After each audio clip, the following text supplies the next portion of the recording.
Causeway ધોવાતા આરોગ્ય ટીમનું માનવતાભર્યું કાર્ય પ્રસૂતા અને નવજાતને 2 કિલોમીટર પગપાળા ઘરે પહોંચાડ્યા। છોટાઉદેપુર જિલ્લાના કવાંટ તાલુકામાં ભારે વરસાદ વચ્ચે માનવતાનું હૃદયસ્પર્શી દ્રશ્ય સામે આવ્યું છે। કોઝવે ધોવાઈ જતા રસ્તો સંપૂર્ણ બંધ થઈ ગયો હોવા છતાં આશા વર્કર અને આરોગ્ય વિભાગની ટીમે પ્રસૂતા માતા અને નવજાત બાળકને અંદાજે 2 કિલોમીટર સુધી પગપાળા લઈ જઈ સુરક્ષિત રીતે તેમના ઘરે પહોંચાડ્યા। અનરાધાર વરસાદના કારણે કવાંટ તાલુકાના મોટી સાંકર નજીક આવેલા ઝાલાવાર ગામનો કોઝવે ધોવાઈ જતા ગામનો સંપર્ક ખોરવાઈ ગયો હતો। આ પરિસ્થિતિમાં પ્રસૂતા દુર્ગાબેન મેહુલ તરવી અને તેમના નવજાત બાળકને ઘરે પહોંચાડવાનો પડકાર ઊભો થયો હતો।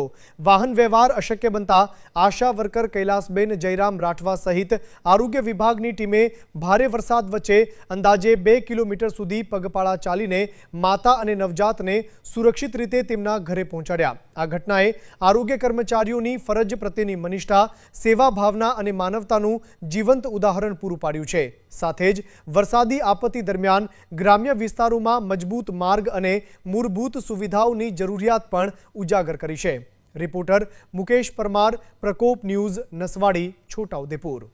ગત રાત્રિના દિવસે આમ તો તંત્ર દ્વારા પણ એલર્ટ લોકોને કરવામાં આવ્યા હતા કે વધુ ભારે અતિ ભારે વરસાદ પડશે, પરંતુ અવારનવાર મોટી સાંકળથી ઝાલાવાડ અને ખંડીબારા જવા માટેનો આ માર્ગ દર વર્ષે આ નાળું ધોવાય છે।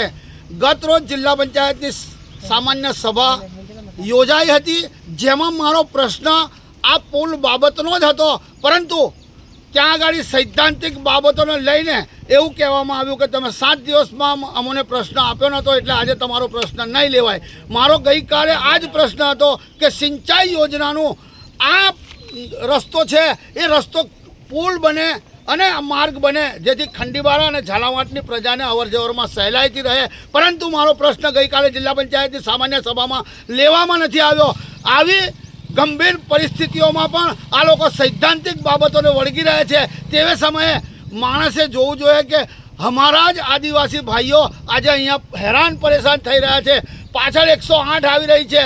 ઝાલાવાડની પ્રસૂતાને લઈને પેલા ભાઈ અહીં આવ્યા છે આ મોટી સાંકળથી, એ પ્રસૂતાને ઉતારીને આગળ જો 108 જાય એવી નથી ખિલખિલાટ, જે અહીંયા ઉતારીને આજે પ્રસૂતા અહીંથી ચાલતી ઝાલાવાડ સુધી જનાર છે, જે તમે આ દ્રશ્યમાં જોઈ શકો છો।